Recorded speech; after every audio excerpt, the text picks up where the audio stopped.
আমি আজকের কথা শুরু করার আগে কোরআন শরীফের একটা আয়াত বলতে চাই, কারণ জামাতের একজন নেতা আছেন এবং জাহিদ ভাই আমার পাশে বসা শামা আপা আমাদেরকে আজকে বলবে যে আমরা হচ্ছি কাফের, আমরা নামাজ রোজা করি না, চুল ছেড়ে এসছি। এজন্য আমি একটা কোরআন শরীফের আয়াত দিয়ে আজকে আমার কথা শুরু করতে চাই।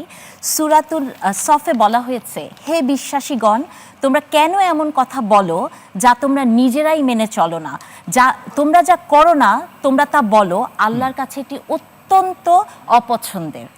জামাতে ইসলামী এমন একটি স্ট্যান্ডে কথা বলেন, হ্যাঁ, যেটি তারা বিশ্বাস করেন সেটি তারা বলেন না, যেটি তারা বলেন সেটি তারা বিশ্বাস করেন না। জোর দিয়ে বলছি কেন জানেন?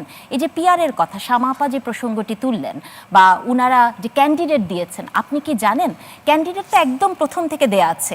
কয়েকদিন আগে আমি উনাদের একজন নেতাকে শুনলাম যে তিনি বললেন উনারা ক্যান্ডিডেটটা দিয়েছে পিয়ারের কথা মাথায় রেখেই। কি অসম্ভব কথা দেখেন। হ্যাঁ, উনাদের রেজাউল করিম বলেছেন, আমি কোট করছি কারণ আমি সেই টক শোতে ছিলাম। উনারা বলেছেন যে ক্যান্ডিডেট আমরা দিয়েছি ওই প্রথম থেকে পিয়ারের কথা, অথচ জামাতে ইসলামী পিয়ার চেয়েছে অনেক আগের থেকে, কিন্তু ঐক্যমত্য কমিশনের আগে কিন্তু পিয়ারের কোনো প্রসঙ্গ ছিলই না।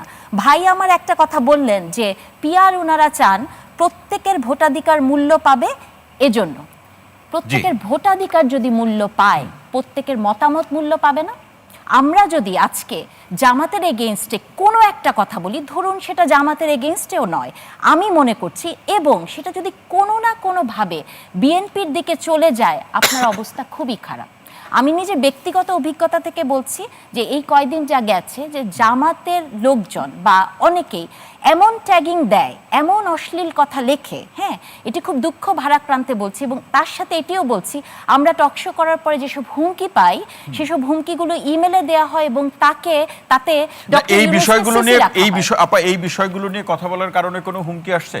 অফকোর্স এসছে। এই যে পিয়ার পদ্ধতি, পিয়ার পদ্ধতিতে আপনি শুধু খালি দেখবেন আজকে নিচে কি লেখে, বিএনপির দালাল, এবং এত অশ্লীল কথা নারীদেরকে নিয়ে লেখা হয় যেটা আমরা মুখে বলতে পারি না। এবং প্রত্যেকটা প্রফেশনেরই একটা জায়গা আছে, আমরা শিক্ষকতা করি, সেই জায়গা থেকে যেসব অশ্লীল কথা লেখা হয় সেটা মুখে আনার মতো না। তো আমি আপনার প্রশ্নের প্রসঙ্গে একটু বলতে চাই যে আপনি বলেছেন যে 5টা ইস্যুতে তারা নামছেন, 5টা ইস্যু আপনারা দেখেছেন তাই না? আমি অন্যগুলার কথাও যদি না যাই, একটা ইস্যুতে আছে যে আওয়ামী লীগের এবং দুর্নীতির বিচার হতে হবে। আপনি আমাকে বলুন তো, একজন বিশ্ববিদ্যালয়ের শিক্ষক হিসেবে আপনি কি সেই বিচার চান বাংলাদেশে, যেটা একটি প্রহসনের বিচার হবে?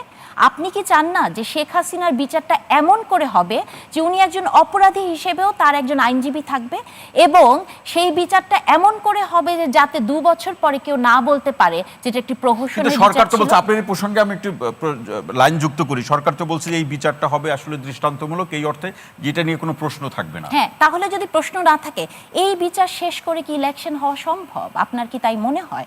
এটা তো সম্ভব না, কারণ অ্যাটলিস্ট শেখ হাসিনা যে ধরনের অপরাধী, তার যত অপরাধ, এই বিচার শেষ হতে অ্যাটলিস্ট বছরের পর বছর লাগবে।